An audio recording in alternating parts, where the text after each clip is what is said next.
Inflation, inflation, inflation. How many of you remember growing up and having a conversation with your parents where they went, back in the days, I used to live on 1 naira a month. Well, fast forward up until 2020, and today it'll cost you 50 to 100 times that amount just to buy a bottle of water. So, what has happened over the years? And what exactly can you do to see to it that your money/slash purchasing power is well preserved? Well, that's all we'll be talking about in today's video. Stay with me, guys.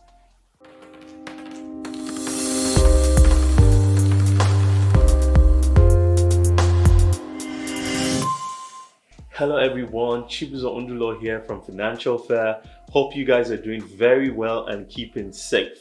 Well, on this channel, we're all about helping you make sense of your finances so you can start making smart money decisions one video at a time. And if that sounds like something that you'll really be interested in, please go ahead and hit that subscribe button. It helps me a lot in growing this channel and it doesn't hurt you at all. So please hit the subscribe button, give this video a thumbs up, and drop me your thoughts in the comments below. Now let's jump right into today's video. So it's not unlikely a whole lot of you must have heard about the term inflation. However, most of you might not really understand the full sense of what exactly inflation means. Well, think about inflation as a whole lot of money going after little goods and services in an economy. I'll give you an example to help you understand that much more better. Now let's take an example where the total money supply in the whole world is 10 naira. Now, as you know, the value of money is directly dependent on how much goods and services that amount can get you, right? So the day you go out your house and try to exchange 100 naira for a bottle of Coke and that doesn't happen, it basically tells you money is now worthless, right? So the value of money is directly correlated to the amount of products and services that money can, acquire for you, right? So back to our example, 10 naira total money supply in the economy. And let's say the only thing money could buy you in the whole world were loaves of bread, right? And we have 10 of them in the economy, right? So it's safe to say every single loaf of bread will be priced at 1 naira, right? Total money supply, 10 naira. Total loaves of bread in the economy, 10 naira. 10 divided by 10 gives you 1, right? So 1 naira, every loaf of bread will go for 1 naira, right?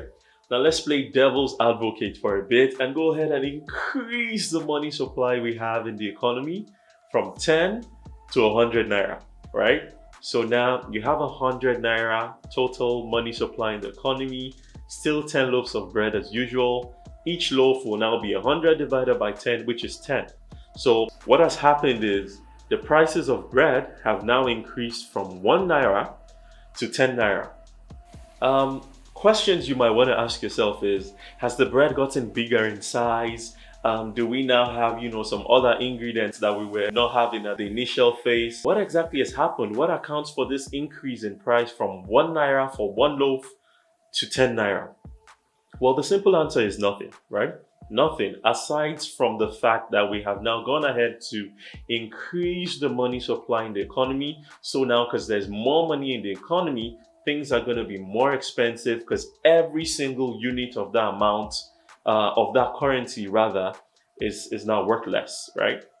So what does this tell us?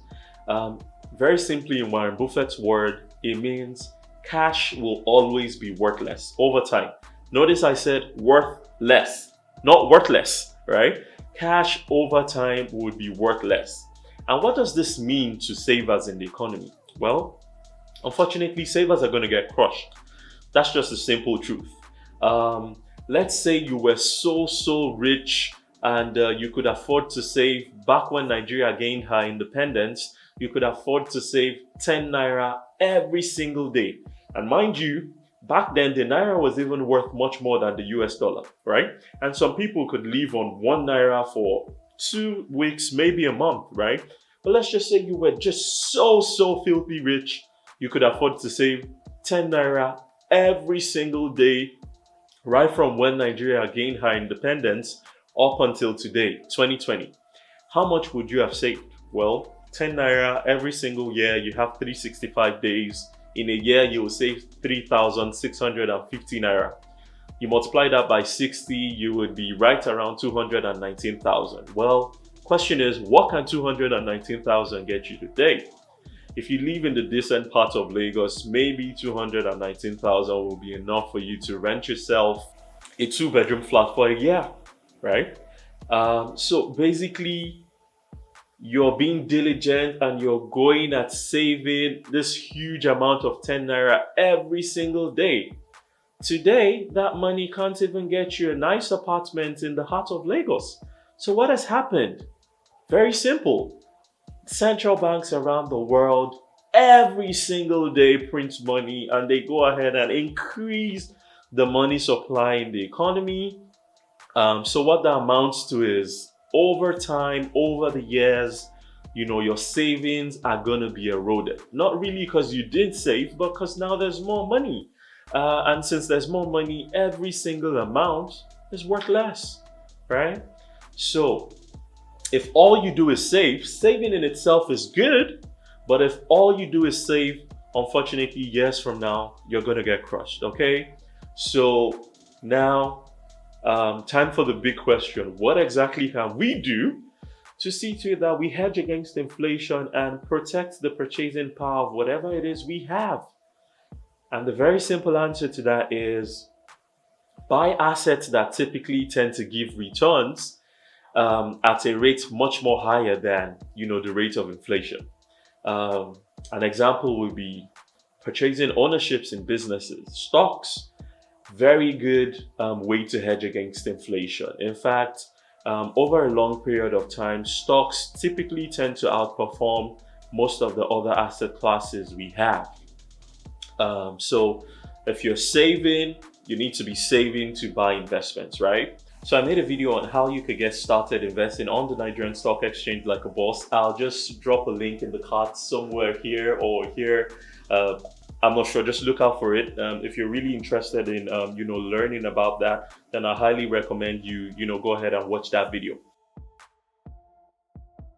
Another thing you could do is buy physical assets like real estate, houses, land.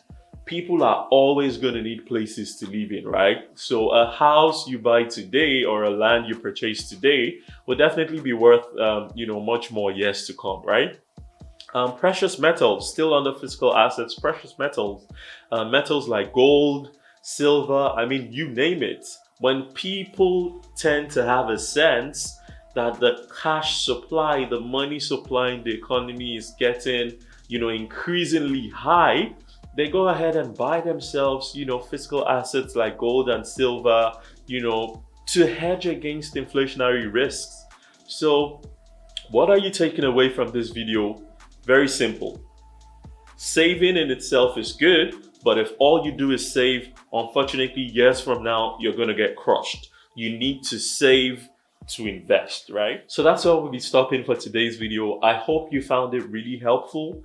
We'll be churning out loads and loads of content like this to literally help you make sense of your finances and become acquainted with the various opportunities you have out there in the financial world. So if you found this video helpful, please give this video a thumbs up. If you haven't subscribed, please go ahead and subscribe. It helps me a lot in growing this channel. If you have any questions whatsoever, you know what to do. Just drop them in the comments below. We're trying to grow the channel. We're still, in our humble beginnings. So we go ahead and reply every single comment we have, right? So any questions you have, not a problem at all. Just drop it in the comments below. And until I come your way next time with a brand new video, please stay safe. And I wish God's blessings on you and yours. Bye-bye.